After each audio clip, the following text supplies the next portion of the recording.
Chapter 9. Mrs. Dole goes overboard. Yeah, I think she's gone overboard. A few times. That's right, Kizzy. Mr. Hind is the coolest guy in the history of the world. Excuse me. He used to be a plain old music teacher, but then he went on that TV show, American Idol, and now he's a famous rapper. Mr. Hind's homeboys started yelling into the microphones. And now, appearing live and in person at Elementary School is the one, the only, Jam Master Hind, the one-man funky groove machine. Give it up, y'all. Mr. Hind is in the house. The drums got louder. The lights got brighter. Yo, yo, yo, what's up, homies? Mr. Hind shouted. Put your hands together. I'm here to rock your world, so get on your feet. The only way to get down is to get up. We all stood up and started clapping. Mr. Hind danced around. Then he threw off his purple cape and started rapping. Oh my gosh, am I gonna have to rap this? Kaylee, what are you doing to me here? Okay, I'm gonna do my best. Don't laugh.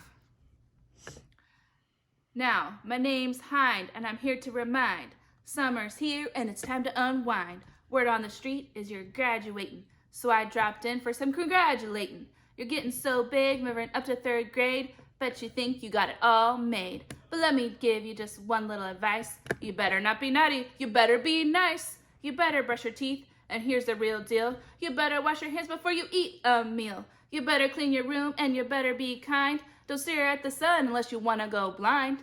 Better mind your manners and stay out of danger. Don't tease your brother or take candy from a stranger.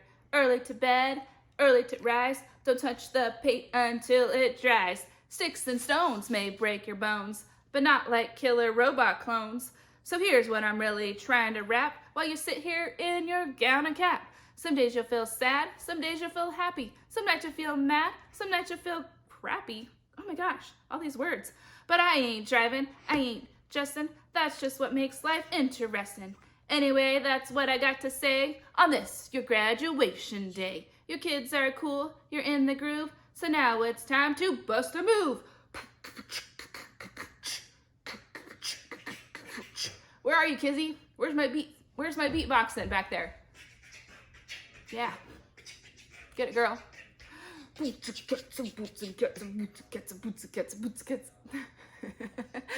Are we still recording? Yeah, I needed that. I needed that in the background while I was rapping. Everybody was going crazy.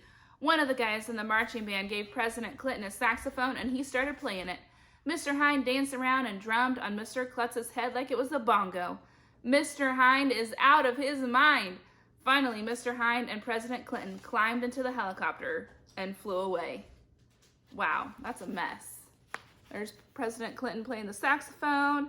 There's Mr. Hind playing Mr. Klutz's head like it was a drum. Woo! Man. That had to be the end of it. We were sure to get our diplomas and take cake and get cake now. But no. Right there. Kizzy needs to see. Yeah, playing the...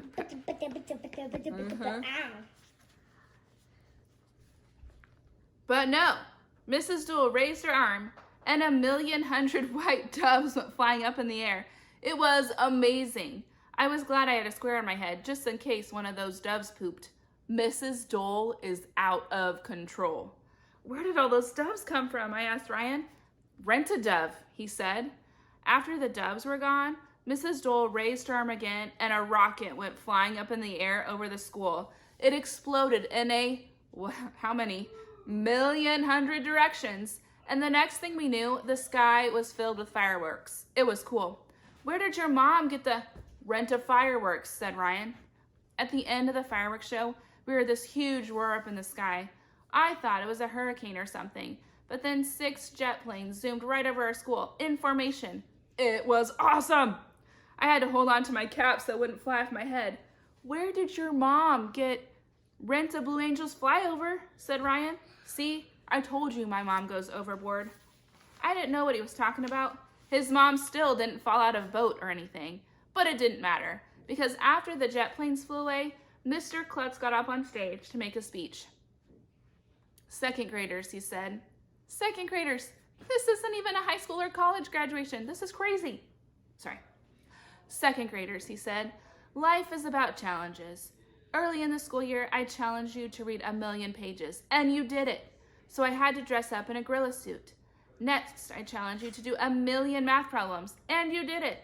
So I had to kiss a pig.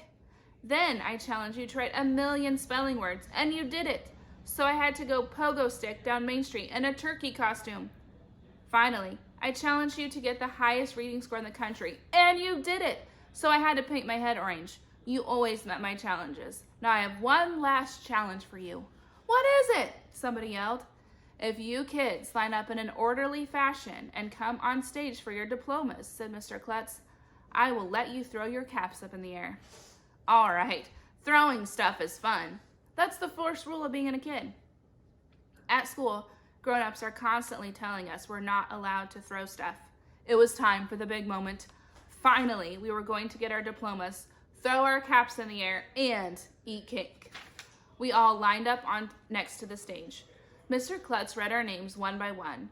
Mrs. Dole handed us each a diploma. The parents were tripping all over each other, trying to take pictures. Congratulations, Mrs. Dole hollered after she handed out the last diploma. You are now officially third graders. Yippee! I'd been waiting all year for this moment. Finally, I was allowed to throw something at school. I took the cap off my head and winged it as high and as far as I could. And you'll never believe in 1,100,000 years what happened next.